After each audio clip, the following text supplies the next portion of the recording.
Hello, listeners from Roy Damari. My ramblings this week are from Zagreb in Croatia, where I'm attending and taking part in a conference on forests and wood processing. Although I did have a couple of days first in the national park, where it was possible to walk through beech forests and visit some beautiful lakes, but not go on them because everything is closed for the winter. In fact, this particular part of the world is apparently very, very busy for about 3 months of the year, and the rest of the time is pretty well empty except for the local inhabitants. Zagreb is an attractive city with many, many shops. In fact, you go through street after street after street of small shops. There's a big cathedral and, of course, quite a rich history. On the way back from the national park to Zagreb, the town to visit was Karlovac, which obviously is not anything like as wealthy or rebuilt as Zagreb. Although Karlovac, some of you might have heard of Karlovara in Czechia, and indeed both towns are called Kronstadt in German. I'm not quite sure whether there's really a relationship between the two Kronstadts. One of the tasks I'm undertaking is to assist my colleague from Ekaterinburg, the State Forest Engineering University there, to undertake research which will eventually lead to what the Russians call Doktor Nauk, Doctor of Science, which is far beyond a PhD. A PhD in Russian is kandidat. And this project involves understanding how forests are planned, but not in some purely civil service sense, but more in the overall sense of how to run forests well, economically, at the same time taking care of them ecologically. It's far, far from obvious how to do all that. In many countries, including the UK, by the way, the forests are owned by the national government. They call them crown lands in the UK. And in Russia, the forests are owned by the federal government. Indeed, in Croatia, where I'm speaking now, most of them are owned by the Croatian government. So the forests are, if you like, in the hands of the civil servants. But they're civil servants that don't get out and actually look at trees or cut them down or do anything with them. They're simply civil servants that write laws and try to impose the laws which tend not to be particularly followed. There is actually a program underway in Croatia to return land and forests growing on the land to some original owners, including former nobles. It's really quite extraordinary. And it turns out that a lot of the land in Croatia is owned by the Catholic Church. Croatia is a very Catholic country. 85% of the population would call themselves Roman Catholic, and they take their faith very seriously. In fact, a small sign of that is that Advent here is quite a big deal, and it is the word Advent, as in English, that you see everywhere.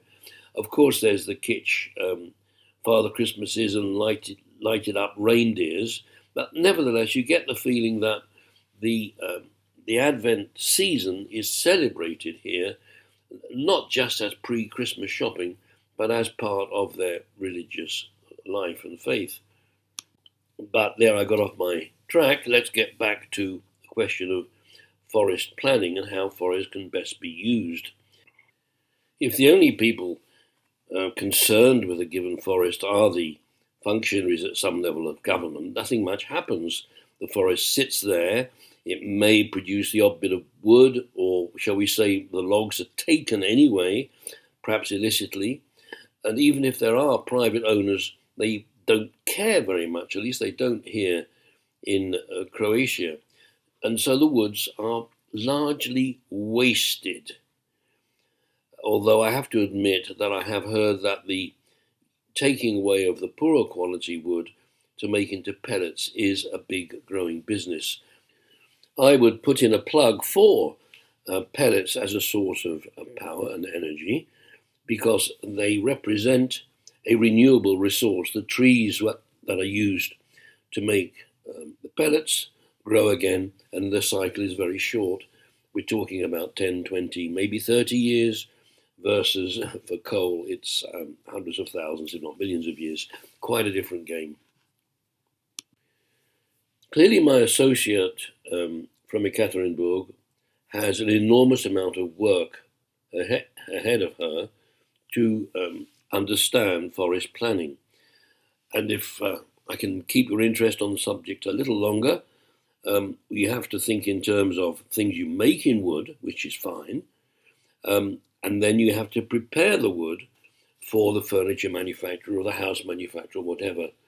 And that preparation is still in the hands of private enterprise. So wood processing is basically private and involves many small companies. But the forests themselves are in the hands of the national governments and are pretty well neglected because there is no mechanism in place yet for there to be a market price inside the countries for the logs. Now, my associate has a real high-level guru in Russia advising her on how to change things in Russia. And this gentleman, his name is Anatoly Petrov, he's quite elderly, so he's saying, get on with your work, Natasha, because I'm not going to be in this world that much longer. He's nearly 80, I think. And what he says, and it surprised me to hear it, is that the only way to make the forest better managed is to introduce a market economy for the wood itself. And that is not the case at the moment. There's no proper price. And the comparison with Croatia is also there. There's no proper price. And so who gets the wood and when? Well, some of it's obtained simply illegally. And that we've seen on the BBC with vast tracts of Siberian forest being illegally logged and the wood sold presumably to the Chinese. There's nothing at that level in Croatia, but there is apparently a considerable amount of corruption going on where people are delivered more wood than to which they're entitled and things like that. In fact, it almost to me appeared that there's some kind of rule about the behavior of society when it moves from central planning to a privatized free market economy. And all these countries that were so-called socialist countries have made that move, but it's not yet complete. And the general rule I seem to observe is that from central planning, as you privatize, but leave some state-controlled activities, such as the forests, then corruption grows. And it's illegal logging, it's giving people more than to which they're entitled, it's strip logging instead of careful, planned logging and things like that. It happens that I have a friend who works for the Scottish Forestry Commission, and it's so different, certainly in Scotland, probably in the whole of the UK. Basically, my friend has on his computer a map of Scotland, practically, with every tree shown on it. Now, the trees don't stay there always because of wind and deer, but nevertheless, he is able to go into quite small areas and say, well, those trees have a certain age and should be replaced, perhaps with the same species, perhaps not, or perhaps mixed. And that is very detailed and very clean way of running forests.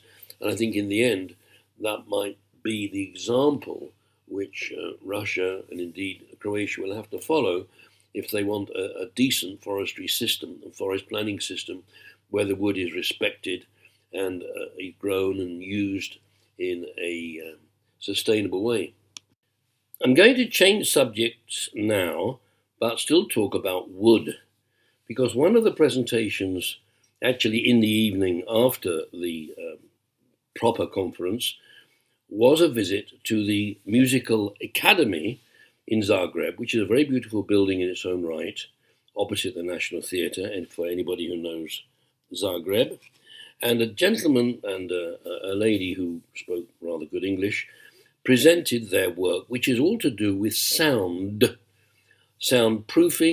or making the sound better, notably in concert theatres, recording studios, even swimming pools. And sometimes you want to absorb sound, and other times you want to reflect sound. And indeed, they even have systems where you slide panels one way or the other to have one effect or the other, or something in between. So this gentleman, his name is Miro, and his company, I have to give his name. It's Fran, F-R-A-N. They become world leaders in this field of sound control, if you like, or sound influence in one way or the other. And nearly all their products are based on wood with holes in, sandwiches of wood. He just knows all that stuff, and it's very scientific. It's not just, I asked him afterwards, it's not just, what works in an empirical way. There's a great science to sound absorption and reflection. And they do doors, which are, hugely soundproof, but above all, it's the paneling in rooms that is so important. And he's done a church, a modern church as well.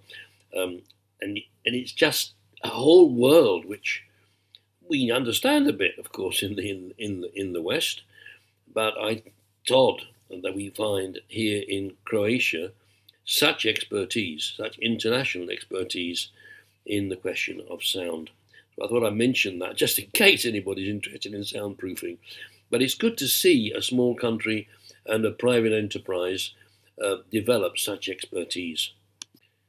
Well, that's all for this week. It's been a little bit different, speaking about forest planning and wood used to make soundproof panels, but such is life.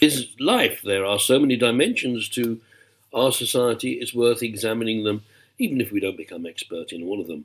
Learn a little bit about everything would be my approach to my students, for example, at Robert Kennedy College. Don't just be too narrowly focused. I'm in the privileged position of travelling a lot for various reasons and learning these things as I go about my travels and my life. Speak to you again next week. Almost certainly from Toronto.